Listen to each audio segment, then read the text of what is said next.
Këtu flasim për gjithçka dhe për çdo, nga arti dhe kultura, sporti, filozofia, teoritë e konspiracionit apo çdo temë që na bën të mendojmë, të qeshim, e të themi, "Ore prit pak."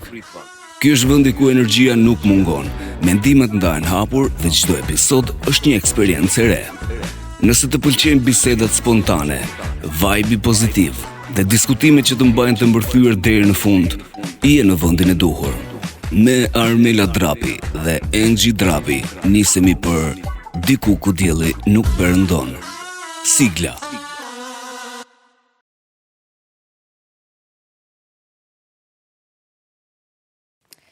Mirëmbrëma dhe mirë se vini në Diku ku dielli nuk perëndon. E ftuara ime sonte është një artiste që për 27 vitesh jeton në Gjermani, duke ndërtuar me sukses jo vetëm karrierën e saj në muzikë, por edhe në biznes. Një emër i njohur për publikun shqiptar, e cila vazhdon të sjellë projekte të reja dhe të qëndrojë pranë artit që e ka shoqëruar ndër vite. Së fundmi, ajo ka publikuar këngën Zero Konkurrencë, për të cilën do të flasim sonte. Ashtu se për familjen, jetën e emigracion dhe rrugtimin e saj plot sfida dhe suksese. Mirë se erdhe Alida Duka. Mirë se u gjeta dhe më bëhet shumë qefi që kësa radhe funksionoi, pasi kishim 2-3 herë kishim lënë orar dhe nuk mundesha pasi unë gjithmonë vi vetëm për një ditë. Jo, më fal, për 2 ditë dhe tani kam filluar të shkurtoj vetëm për një ditë. Është vërtet shumë kënaqësi të kem problemin e sotme në emision për të diskutuar rreth rrugtimit tënd artistik. Dua të ndalem në projektin tënd të fundit Zero Konkurrencë, të përgëzoj është një projekt vërtet shumë i bukur. Le të ndalemi pak te pjesa e titullit sepse është shumë integrues. Okej, dhe unë kur e dëgjova për herë të parë me thënë të drejtën kur Stine ma prezantoi, mendova wow, Zero Konkurrencë, mos është ndoshta ajo pjesa që kuptove dhe ti për herë të parë, por jo, kur pastaj vazhdonte teksti, pas ke gjetë dashninë e re, o thash, okej, që Zero Konkurrencë atëherë për dashninë. A mendon se artisti mund të konkurrojë me të tjerët apo vetëm me veten? Jo, me të tjerët nuk është. Unë gjithmonë kam bërë muzikë, do të thënë nuk është se jam konkuruar ose kam parë veten time të konkurroj me të tjerët, as pak. Muzikën kam bërë gjithmonë për qejf dhe do të qëndroj kështu. Është më shëndesh mirë vetë me gjën që publikon. Jashtëzakonisht, po, dhe kështu që do të vazhdoj e tillë të ngelet edhe kur nxjerr albumet, thjesht nuk shikoj konkurrencë. Kur ke postuar një video që ishte vetëm me titullin Zero Konkurrencë, që thamë dhe pak më herët, ishte Zero Konkurrencë në pjesën me aspektin profesional mes njerëzve, për momentin që ishte në lidhje me dashurinë, ishte totalisht ndryshe. Ke pasur reagime të tilla nga njerëzit që të kanë ndjekur?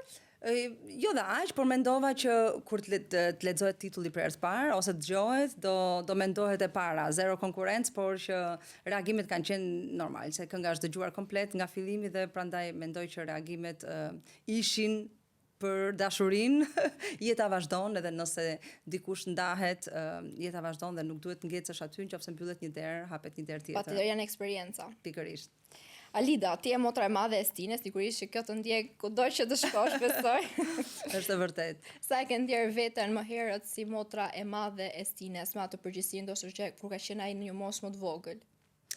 Që kur ishim të vegjël, mami na linte, pasi prindit ton kanë punuar, siç gjithë e dim, punonin me orare të gjata, dhe unë isha e motra e madhe dhe mami na linte një çelës tek qafa që kur vinim nga shkolla do të kujdeseshim për njëri tjetrin, që në moshë të vogël kam filluar të gatoj, se duhet kujdesesha, të kishte për të ngrënë, që në moshën 10-11 vjeç kam mësuar domethënë të gatoj. Ke qenë si një mami i dytë. Po.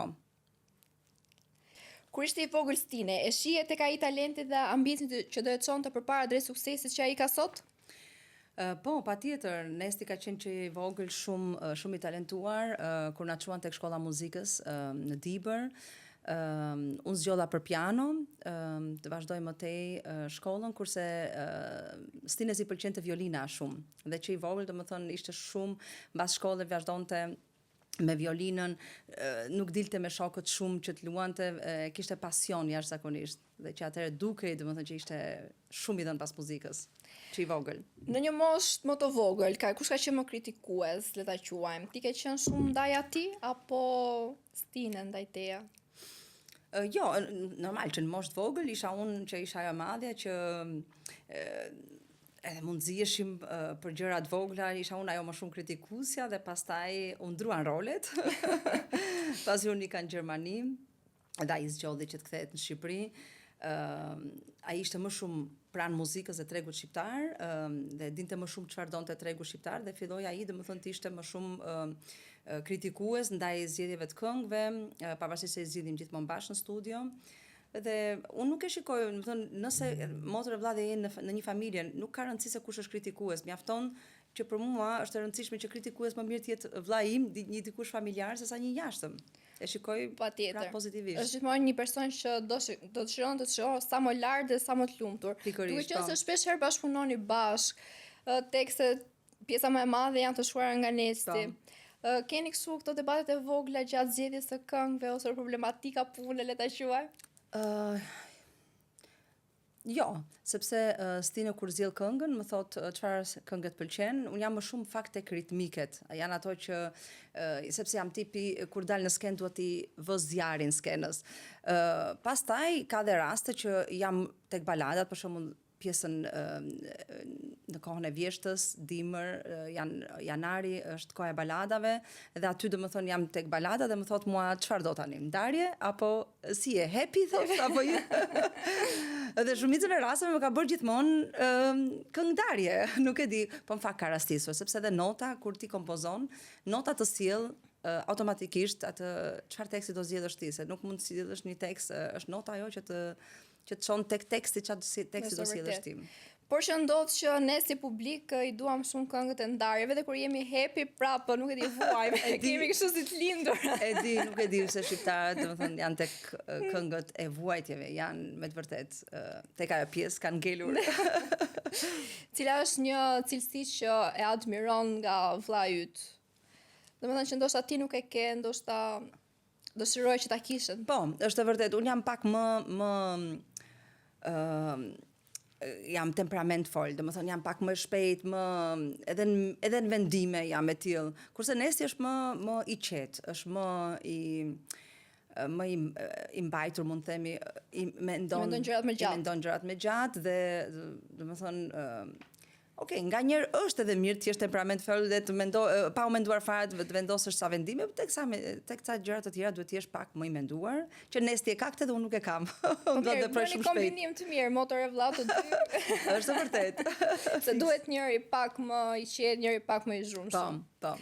Kam një pyetje, Alida. Po. Kush ka zë më të bukur? Ti apo Stine? Stine ka pak më melodioz. Stine në përshëndesjen, sepse më duket sikur e kam këtu në emision. Alida, kur mblidhen si familje, jeni Alida dhe Stine artistët e njohur apo ato motor e vëlla si dikur? Motor e vëlla si dikur kur Farefisit na shikojnë që jemi bashk, kemi qenë gjithmonë ngacmues, i ngacmonim të gjithë të Farefisit. Dhe thonin, o babo, jeni të dy bashk, Alida me Stinen?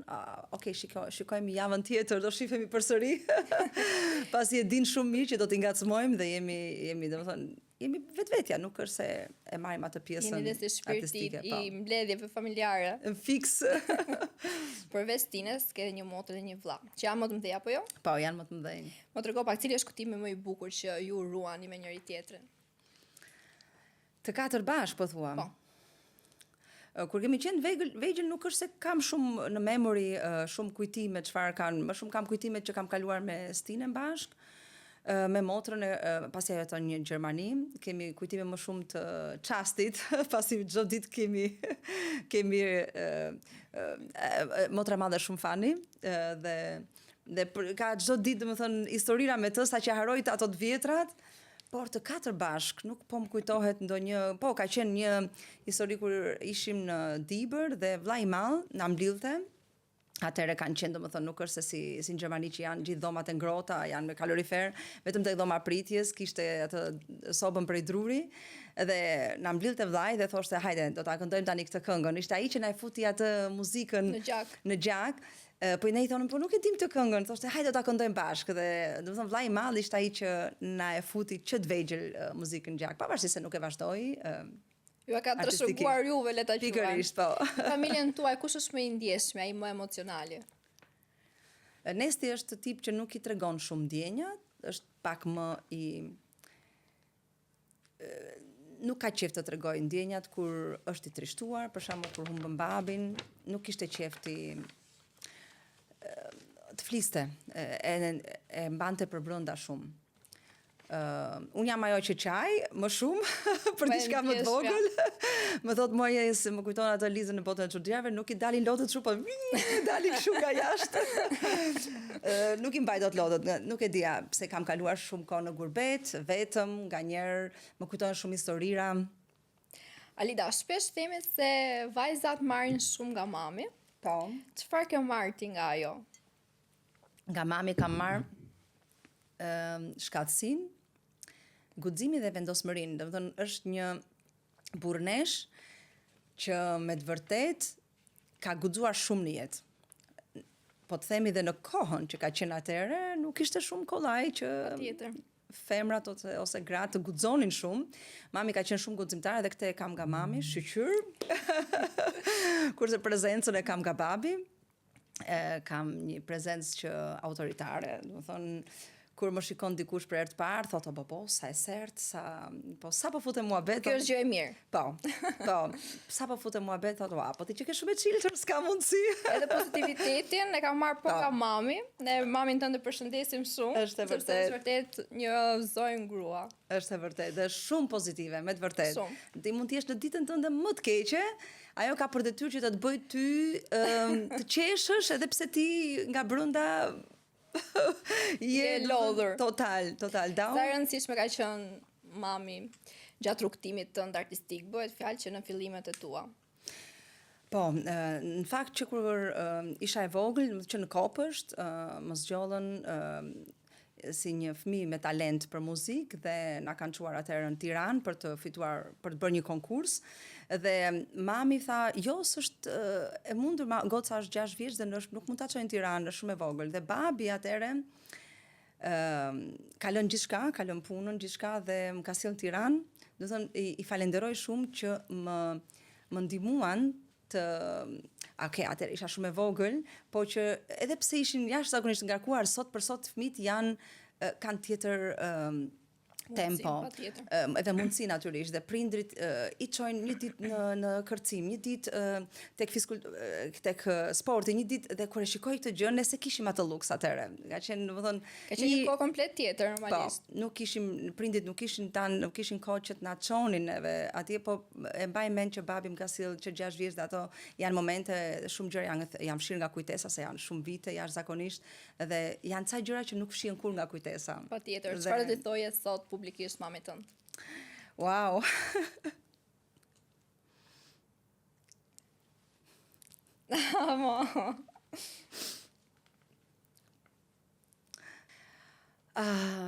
Shqyqy që e kam, dhe do t'ishte tani pak, nëse do thoja pa të, nuk do merja asnjë vendim, sepse është me të vërtet në vendime shumë e saktë. Do thënë, në çdo imobiljen që kam bler në Gjermani ose në vendime të tjera, nuk e bëja pa e pyetur mamin. Dhe është me të vërtet shumë guximtare dhe shqyr që kam marrë nga ajo, nga kjo anë. Dhe faleminderit që e kemi dhe inshallah na roj sa malet. Turet ketë një jetë gjatë. Një jetë gjatë natyrisht. Alida, për 27 vite jeton në Gjermani, çfarë të mungon ende nga Shqipëria? Dhe për kaq shumë vite edhe koha nuk e ka zëvendësuar dot. Më mungon ajo zhurma që është në Tiranë. Atje është jeta shumë më e qetë, shumë e rregullt. Këtu është më zhurmë, më rumuj, dhe kur ke ndetur më shumicën e kohës gjithmonë kryeqytet, të mungon ajo. Unë tani jetoj në periferi të Hanoverit, dhe nuk është se më mungon shumë, jam shumë e mbingarkuar gjatë ditës, sa që ndarë kthem shqyqyr që erdha në shtëpi dhe dua të flej, paktën të marr veten, por kur vin në Tiranë është ajo zhurma, është ajo rumuja, janë njerëzit që më mungojnë. Shiko, ti pak më herë na the që nga 2 ditë që vjen në Tiranë e ke filluar të vish një ditë. Një ditë vetëm. Ke menduar që të vish për ditë më të gjata për ta shijuar më shumë të zhurmën e preferuar që ke në Tiranë? Po, natyrisht tani e kam mundësin pasi kam kompaninë time dhe mund të largohem kur të dua, vetëm se jo për afat të gjatë. Të paktën një javë. Po. Më pak. 3 ditë. Okej, 2 ditë. Më thotë stinë më bërë ke kur shikoj ke dera me atë valizhën si ai bumerang, u futet dole dhe se si ku koha, se si nuk e kuptoj fare. Bumerangu u futet dhe dole Së kaq. marrëvesh. Ke ndërtuar edhe një biznes të suksesshëm, si përmonde edhe ti, por nuk i larguar edhe nga muzika. Si arrin ti balancosh të dyja sepse janë dy krah krejt të ndryshme. Janë me të vërtet. Nga njerë them, si kur të kishte dita 36 orë, prap nuk do më dilnin. Do thënë jam gjatë ditës jam aktive komplet te kompania, nga mëngjesi gjerë mas dite. Cila është vështirësia që haset gjatë një biznesi në Gjermani? Vështirësia? Okej, është kjo pra që thash duhet t'jesh e guximshme. No risk, no fun. Dhe po nuk rrezikove për diçka, ti do ngelesh aty gjithmonë. Unë nuk e doja këtë, për mua ishte shumë boring të rria me një vend. Mua më pëlqen ai ndryshimi, më pëlqen gjërat e reja. Kjo më jep atë adrenalinën që të vazhdoj më tej, të kem adrenalinë për ide të reja për biznesin. Gjithashtu natyrisht muzika, po nuk u largova në fundjavë ta kem atë adrenalinën e muzikës, të marr energjit përsëri për startin e javës, nuk do mundesha. Për pjesën e muzikës kanë një balancë të dyja. Për pjesën e muzikës ti je e njohur edhe në Gjermani, si të bën të ndihesh nga ky fakt? Në Gjermani, në fakt, kohën e koronës, pasi patëm shumë kohë, domethënë nuk është se udhtoja shumë, se ishte e pamundur, vendosëm që të bënim albumin shqip gjermanisht, gjë që më pëlqente që u bë shumë në Gjermani, pasi Loredana dhe muziku nxorën një stil të tillë. Kur nxora albumin, kisha qejf të nxirja international, domethënë këngëtar të ndryshëm. Te kënga e parë është italian, i rritur në Gjermani, repist, kënga Sako, që është bërë shqip gjermanisht, kënga pastaj Loka, është bërë me një grek i lindur në Gjermani, repist i njohur Niki Toll, e përshëndes gjithashtu. Pastaj kam pastaj me bashkëpunimin me Arab, është kënga Fakia, nuk e dija, Pa problem. ta përmendja. Edhe i lindur në Gjermani repist, shqip gjermanisht është ka qenë ajo kënga dhe pastaj kam këngën ka qenë kënga, ti pas kam harruar. Gjithsesi ky albumi yt ka qenë shumë stil, shumë i veçantë, shumë i bukur, kështu që të përgëzoj shumë. Faleminderit, ka qenë 5-1, domethënë edhe është online në gjithë platformat, mund të dëgjohet akoma. Ka qenë një album shumë i bukur. Nga gjithë projektet tua muzikore, kush është më i veçanti për ty dhe cilën do doje ta fshija? Nga projektet të fshija, Po. asnjë nga këngët. Ja, të gjitha këngët kanë, domethënë se cili projekt ka një memory, ka një histori brenda, që unë nuk e di, do të më duheshin 10 libra që të shkruaja për gjithë projektet. Ka, domethënë çdo projekt ka një histori brenda. Është zhvilluar gjithmonë me sakrifica. Nuk e di, nuk do arria kur të arria në një moment që të fshija në një nga projektet asnjëherë. Meqense mendoj te pjesa e librit, ke menduar ndonjëherë të shkruash ndonjë libër? Po, e kam menduar. Do të pëlqente jashtëzakonisht të shkruaj një libër, por jo tani, ndoshta më vonë. Të tregoj për jetën, kohën që kemi kaluar kur kemi shkuar në 99 në Gjermani, koha e vështirë, sepse nuk ka qenë asgjë fush me lule. Ka qenë një kohë jashtëzakonisht e vështirë, por nëse ke një cil, do të thënë gjermanisht thotë një cil, një objektiv, një pikë synim për jetën tënde dhe i shkon asaj, ti e arrin atë. Dhe prandaj mendoj që gjithçka arrihet në jetë. Thjesht nuk duhet shpërndahesh, ta kesh një pikë synim dhe ti shkosh asaj. Natyrisht dhe unë e manifestoj, kur dua të bëj diçka, i them si do të bëj një këngë, po mirë, një sekond thot se si mi gati. Jam gati, erdha, mora avionin, thot, unë se kam bërë gati akoma, thot. Dhe unë e bëj të realizuar. Të që në studio, bën shumë prova për hedhjen e zërit?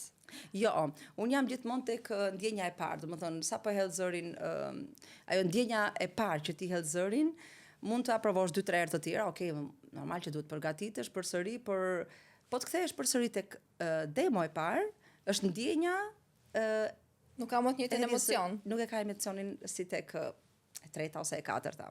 Normal që miksohet ajo, do të thonë rregullohet, por që e para është Alida, ka pasur momente kur je ndier më shumë biznesmene se sa artiste?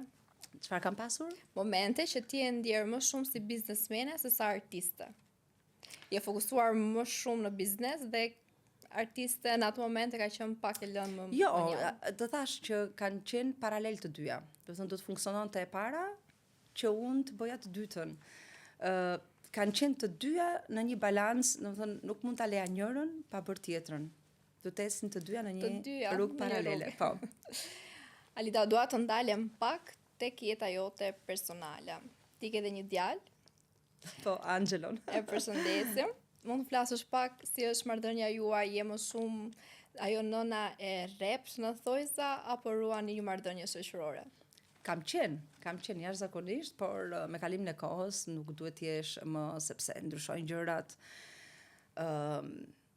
Nuk është se përzihem shumë, është tip i qetë, Angelo është më tip shu nga si gjermanët, është strikt dhe nuk është se përzihet shumë, është Nuk e ke trashëguar këtë pjesën e artit. Angelo jo. Ka shumë qef pianon, e luan në shtëpi, kemi pianon ton që e luan për qef, por nuk është se Angelo ka vazhduar për juridik atje për studime dhe nuk është se ka pas qef. Po nuk do ta ndaloja kur, nuk është diçka, është gjithmonë në dorën e tij. Zgjedhje, patjetër. Alida, nëse sot do kishe përballë vajzën që u nis në Gjermani 27 vite më parë, çfarë do t'i thoja? Okej, po të shikosh tani mbrapa, e shikon normal që e shikon me sy tjetër sot, por unë nuk mendoj që kam bërë diçka të gabuar, pasi në 97-ën kanë qenë atëre perspektivat nuk kanë qenë shumë ta si tani, tani ke më shumë perspektiva, atëre ka qenë koha komplet ndryshe, të gjithë e dinë, dhe nuk është se kam bërë diçka të gabuar. Ke qenë me plane të qarta, me objektiva të qarta që në fillim. Jo të qarta, por ishte diçka që duhet ta bënim, sepse atëre ka qenë shumë një rumuj që asnjë nuk e dinte çfarë do ndodhte jetoje sot, por nesër nuk dihet çfarë do bëheshte. E vërtet.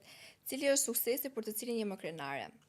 Artiste, biznesmene apo nëna? Wow. Nëna natyrisht, kam qenë shumë e re, nuk është se e arrita ta përjetoj shumë ose të shpenzoja shumë kohë me Angelon, por artiste është diçka që unë e risolla pasi ikëm atëherë në Gjermani dhe Stine është ai që më ktheu përsëri pasi ishte i pari që u kthye në Shqipëri dhe më pas startova domethënë si artiste me këngën e parë Sa duhemi, e cila më karakterizoi dhe si këngëtare, hip hop R&B dhe biznesmeni ishte diçka që unë nuk e dija që kisha talent, erdhi vetvetiu. Ka lindur me ty, do thot. Është e vërtet. Alida, cilat janë projektet tua të radhës? Projektet e radhës janë projekti që sapo nxora herë, ta nxjerrim. Kjo është pritur shumë mirë, kështu që te Zero një projekt të suksesshëm, por duam të zbulojmë pak më shumë rreth planeve tua. Vera është përpara. Po, nuk është se kam bërë ndonjë plan, unë i kam planet tek mua ndodhin shumë, nuk është se i planifikoj me muaj të tërë, sepse ja harroj fare pastaj. Nuk është se kam ndonjë plan saktësisht, në për shtatorin kemi një balad për të nxjerrë, më tej do shikojmë, nuk e di. Te shtatori që fillon sezoni prej damarve. Pikërisht, po, i baladave. Të uroj shumë sukses dhe jam e sigurt se je projekt shumë i bukur siç ti gjithmonë i sjell për stilin tënd veçantë, ku edhe siç e shikoni në stilin e veshjes është një yll. Mundohem gjithmonë të jem pak më ndryshe. Alida, kush kujdesur për lukun tënd? Vetja ime. Vetja. Alida, të falenderoj shumë që ishe mbrëmjen e sotme ne dhe ndave këtë eksperiencë kaq të bukur tënde, duke të uruar shumë suksese për projektin tënd të fundit. Faleminderit gjithashtu, unë ndjeva me të vërtet shumë komode dhe uroj që projektin tjetër prap të jemi bashkë. Je gjithmonë e mirëpritur, shumë suksese. Jem tek juve. Faleminderit. Faleminderit të dashur miq që na ndoqët në mbrëmjen e sotme, bashkë jemi në episodin e